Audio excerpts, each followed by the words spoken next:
In this episode of the Church Security Roll Call, we're going to be discussing the 2005 Living Church of God shooting. Stay tuned.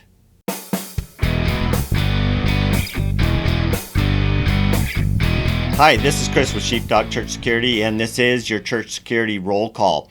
Today we're going to be discussing the 2005 Living Church of God killings.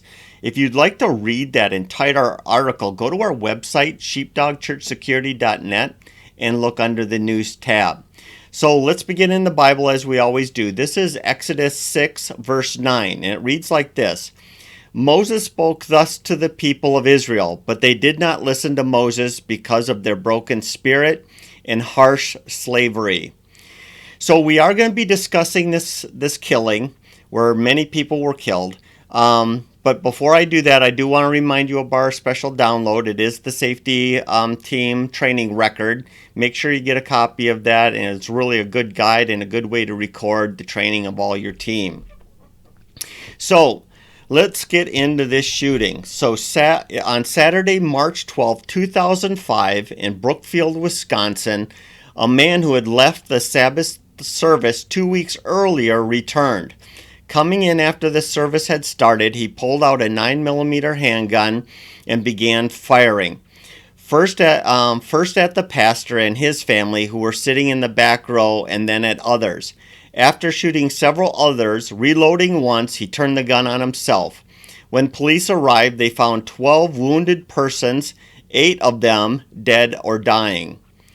On February 26th, so this is several months before 2005, the shooter, a lifelong member of the Worldwide Church of God and its offshoot, the Living Church of God, the church here, got up and left the Sabbath service in the middle of a recorded sermon. According to one congregant, he had left in a huff as the evangelist on the video that they were watching asserted that people's problems were their own making. Some speculated that this topic is what offended him. However, some witnesses say that he disagreed with the pastor, who was relatively new to the congregation and not the recorded preacher. The order of shooting does appear to indicate that the pastor was targeted during the shooting. A friend begged him to stop, but he said he was upset. So the shooter left no record at all, no note, nothing, to indicate why he decided to do this, why he shot the pastor, the family, and all kinds of other people. However, he did have bouts of depression, and apparently during the autopsy, they discovered that he had, and I'm going to try to pronounce this, it's a medical term. It's Hashimoto's thyroiditis, I'm guessing is what that was, which can cause fatigue and a panic disorder. So one of the things that I kind of take out of this, the lessons learned from this whole situation is basically there was nothing to predict here. It's, other than somebody this person getting up in a huff and leaving on 2 months earlier, I don't know that in and of itself is really a clear indicator that something was up, right? I mean, people sometimes, suddenly get a call from their babysitter, or I don't know, people get up and they leave. And unless you're really paying attention, even if you notice they were mad, would you really do anything? My guess is probably not, right? Because that kind of thing can happen. It's no big deal. There was also nothing else that was going on that people knew about. There wasn't like a loss of job. There wasn't like homelessness. There wasn't all these other little indicators, these little clues that something could be going on with him. And so it really was kind of just like a sudden event. Sometimes we think about in terms of like a terrorist, right? The terrorist is just going to show up one day and start shooting. Well, this guy was a regular attendee, but there was no indication. It just started happening. And it happened very quickly, right? He takes out his gun, he's shooting at the pastor and the family, and then shooting at other people. He reloads, puts the gun in it to his head, and he commits suicide. So we're talking very rapid situation. And there's almost little to no time for us to respond. And that's kind of what I want to focus on in lessons learned. Just how ready we have to be as the safety team to respond to this kind of event that's happening in probably a minute. We didn't find anything to say how long it lasted, but it didn't last long. It's any one of you guys that shoot. How long does it take you to empty a magazine into a crowd?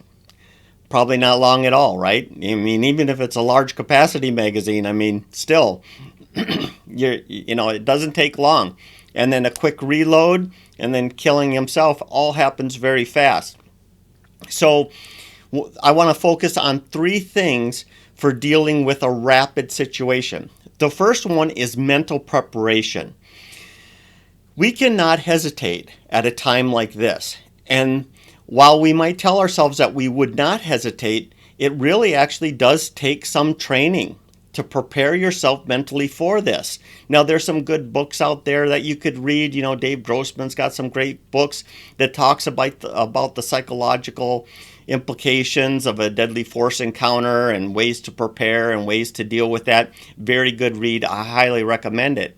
But there's something else that I've suggested too in the past, and that's simply this. It's mental rehearsal. In one past episode, we talk about how do you keep yourself from getting into a routine in your patrols or getting bored and becoming distracted, and how do you survive that time, week after week, hour after hour. And one of the ways you can do that is through mental preparation, where you're playing what-if games in your mind. And so it's kind of one of those deals like you're walking through the lobby and you say, if a bad guy came through that door right now, where would I take cover? Or would I just engage them immediately? Or, what would my response be? And then you take a few more steps and you say, but what if it happened now when I'm here? How does that change things? How I might respond? Or what if they come through a different door or another way? Or maybe I hear the gunfire out in the parking lot, or I hear it in the children's area. How do I respond? And you're playing these what if games. And what they serve as a mental preparation. They serve as mental rehearsal for the incident. And so, like I said, as you're walking through, you're just doing these all the time. If you're sitting in the sanctuary, what if something happened right now? Where am I in position to this? Or how might I respond? Or who am I with? Do I push my kid underneath the pew and then I'm going to do this and do that? And you're mentally preparing. I think about when I was in law enforcement, and this might not do any of you guys any good, but it gives a good example of how many of these types of things that you could run through your head.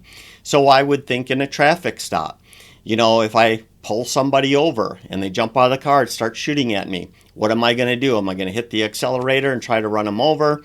Am I going to throw it in reverse and I'm going to back away? Am I going to shoot through the windshield at them? Am I going to open up my door and get behind the door?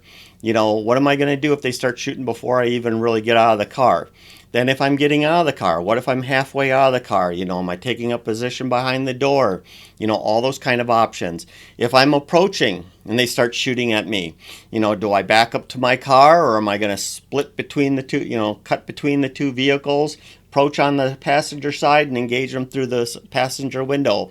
Or am I going to back up and take cover behind my vehicle and figure things out before I return fire?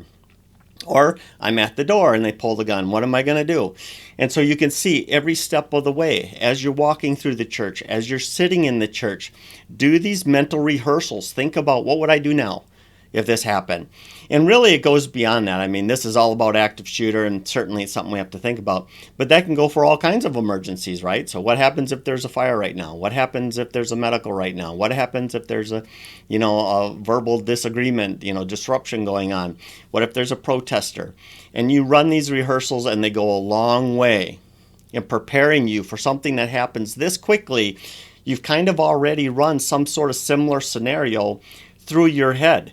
And so there's no hesitation. It's the OODA loop, right? You observe, you decide what you're going to do, and you act. And that's what you need to be able to do really fast. And the way you do that quickly is by mental rehearsal. The next thing is positioning. Now, I'm going to use a very low-tech way of explaining some of the tactics or considerations that you might have or use at your church to kind of strategically place yourself. But before I do this, I have two disclaimers. Number one is this. These are just suggestions to to give you something to think about. I know a lot of you have some pretty good tactical experience. By all means, you know your church, you know your team much better than me. So these are just going to be some basic ideas. You can complain if you want in the comment section, but I'm going to ignore them because I already told you these are basics just to communicate some ideas to you. The other thing is this, is we are going to do super low tech here. So we're not going to have special low graphics. We're going to go super, super low tech. And this is how low tech I'm talking about here. Okay, so I want to talk about positioning for a potential active shooter. Now, depending on your church's layout, depending on the size of your team, all these can change. But I want to communicate some basic ideas. So the first idea I want to explain to you is, now this is a church where maybe you just have your straight pews, and maybe you have, a hall or a walking space here, a walking space here, a walking space here. Maybe there's, some room, walking space back here. Maybe your doors are back in here. This is your front, your stage, your podium, however it is. One of the things I like to do with my incognito safety team members, I have 2 of them, I want them on one side, on the front row, and on the back row. The reason I do that is this. For our church, there's doors in the back. And so if somebody comes in shooting, the number 2 safety team guy can simply drop into this space and engage the shooter from the side. And what's nice about this is that the backdrop is also clean. Now, there is one guy that sits on a camera. He's on a podium, stuff like that. But other than him, this is a pretty clean, straightforward shot. Now, the same kind of thing can happen towards the front. If a deadly force threat presents themselves along the front, number 1 can take a step forward and then do the same thing. Shoot across the front row, in front of the front row, and engage anybody in this area. Now, in the case of the back here, somebody comes in the back, 2 engages, and 1 can move over into a flanking type position. So now we're engaging them from 2 ways. Now, I know this is not perfect, because what if the guy's standing here? Obviously team member 1 is not going to be shooting through the crowd at them. But it still gives them, it's still a general concept idea, is that you have a bad guy, you want one person to engage, the second person flanks. And so that's the basic idea. Now, once again, you might have something else. Now, a difference to this is some of our churches' seating is set up more in a horseshoe pattern like this. Now, the reason you wouldn't want to stick with your 1 and your 2 here is because of the curvature of the seating. Obviously, if 1 was sitting here and a bad guy presents himself, he would likely be shooting into these people on this side. And so the idea now is they're in the middle, because if a bad guy presents himself on this side, it's a straight line shot, in front of that front row. If they present on this side, it's a shooting, across the front row. Same thing with kind of 2, but a little bit in reverse. 2, if the shooting starts back here, 2 can step back and shoot across this way, or step back and shoot across this way to get that coverage. And then if it turns out to be on the flank, one of these guys has to run across and shoot. Now, mostly that's going to be 2, just because 1 has to kind of go out and then shoot back. But if 2 just runs across and then can shoot down that way, shoot down this way. And then the other guy is for flanking. Once again, I get it, low tech. And number 2, the tactics aren't perfect. Ultimately, it comes down to your church. It's layout and what works for you guys. One of the things that has to be considered in tactics is really the skill of your shooters. If you've been to the range 1 time, that's not a reliable shooter. Somebody who has very good shot can make some of these harder decisions with chaos going on to neutralize that person. So two things so far: mental preparation, play what if games constantly. It's good for you, very good for you. Two, think about positioning, because in this case of this shooting here, the guy came in, started shooting, and it's all happening very fast. And so if there would have been that number 2 guy off to the side, at the back of the church, by the doors, they would have been able to engage him and possibly neutralized him before the body count got too high. So that's something to consider. So positioning, where are your guys? Where are they? If they're patrolling the ground, great, we should be patrolling the ground. But maybe we should have 1 guy, maybe 2 guys. You can see I kind of go off with 2 guys in the sanctuary, just because that's the composition, the number of my team kind of fits that better than expecting I'm going to have a dozen guys there. But think about that positioning. The next thing is the skill, which we already kind of talked about. But the skill I want to talk about is how fast you can clear leather and engage a target. So I think about things like this. Clothing. A lot of us carry concealed, which is great, which is actually what I prefer, because I think for us in my state and the church I go to, the visual presence of a gun would be too distracting for some of our congregation. And plus, I like concealed just because I want my gun to be a surprise to the bad guy. I don't want him to come in and just target me right off the bat because he knows I have a gun. I want him to be surprised when I start shooting at him. So if you're carrying concealed, how are you carrying it concealed? Where are you carrying it concealed? What kind of clothing do you have hanging over your weapon? Do you have, if it's tucked in, like I have a super tuck, it's crossbreed inside the waistband holster, and they call it the super tuck. And it's actually designed so you could tuck your shirt in over your weapon. I don't like that. I don't do that. But you get what I'm saying is you want that close. You got to be able to remove the clothing covering that weapon very quickly, and you have to be able to draw very quickly. And this comes from what are you wearing, and then practice, drawing that weapon over and over again. And going back, resetting and going back, and it's just practice and practice and practice. One of the things that I really like is the FBI agent qualification. It's 60 rounds, several different distances, but all of those are drawing from a concealed location. And this is a good thing for our team to use. It's a good thing for our team to practice, because if that's where the way we're carrying it, that's the way we need to carry it. I think when we first started going out to the range on a regular basis, a lot of guys were coming with their holsters outside of their shirts, outside their jackets, on their belt, the holsters we all like to wear at the range.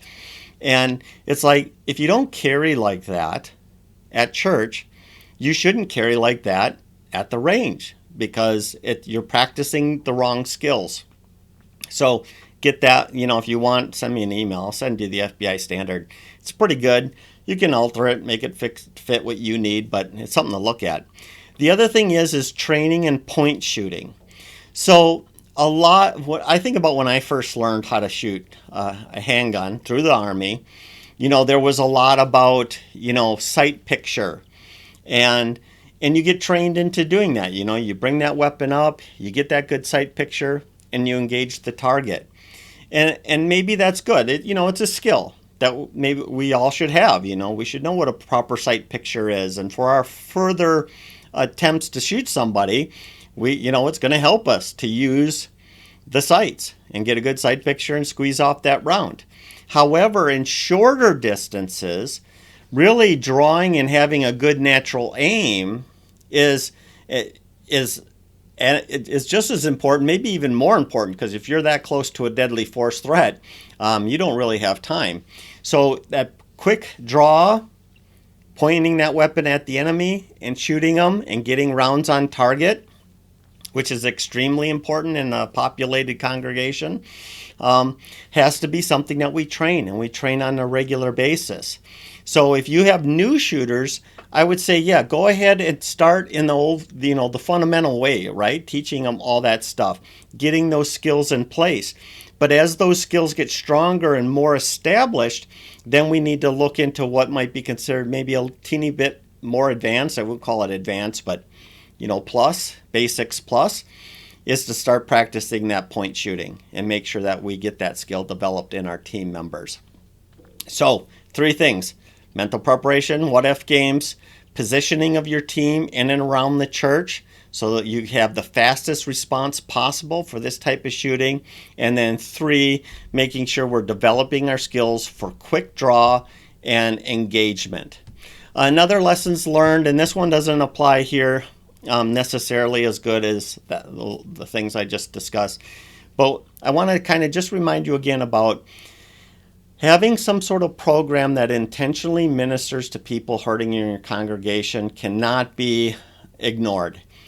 If they would have had this kind of program, not saying that they didn't have this kind of program, would he have felt that maybe he could go talk to the pastor, or maybe he could talk to somebody about his struggles and what he was going through, that he was having depression, that he needs somebody to pray for him and maybe be directed into some professional help?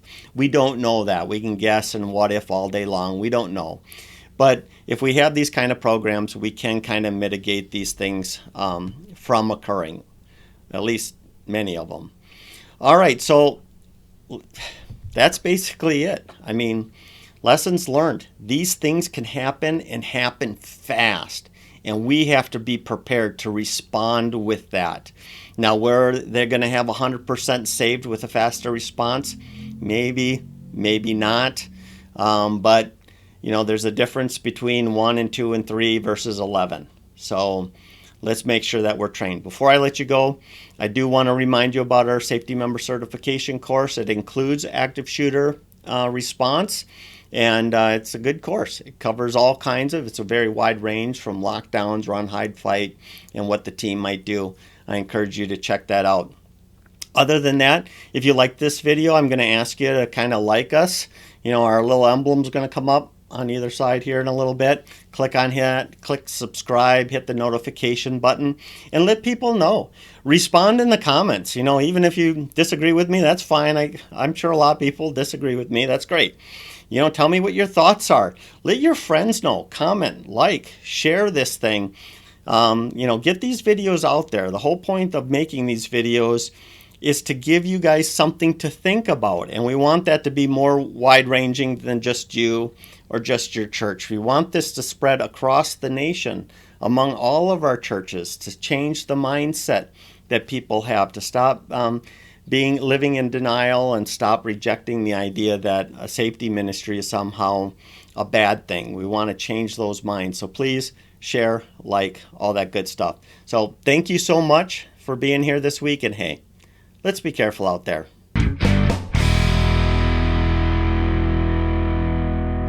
This program is made for informational purposes only and should not be taken as legal advice.